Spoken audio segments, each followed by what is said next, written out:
चलो भाई, ये बात तो सच है कि यूट्यूब में पैसा बहुत है, सोशल मीडिया में बहुत पैसा है। लेकिन जब डॉलर की वैल्यू कम हो गई, या फिर डॉलर अभी ट्रम्प ने जितना टैरिफ लगाया है भाई, कि डॉलर में डील करना ही बंद कर दिया। माल माल से माल बेचो, माल से माल ही खरीदेंगे भाई, ऐसा हुआ। तो फिर क्या करोगे तुम?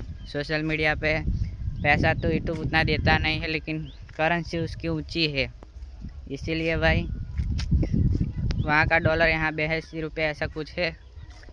इसीलिए भाई यहाँ पे ज़्यादा लग रहा है आप लोगों को। सब लोग बोल रहे हैं यूट्यूब पे काम करो भाई, यूट्यूब सोशल मीडिया, उसके अलावा बहुत भाई काम है। और कुछ भी वेबसाइट सोशल मीडिया बनाओ भाई खुद का। यूट्यूब चैनल बना के क्या फ़ायदा है भाई? अमेरिका को ही भाई आधा पैसा तो वो ले रहा है, अमेरिका को ही भाई हम आगे बढ़ा रहे हैं भाई। इसीलिए भाई बोल रहा हूँ, यूट्यूब चैनल छोड़ो, कुछ अपना काम नया करो भाई। जय हिंद, जय भारत, जय माता जी, जय श्री राम।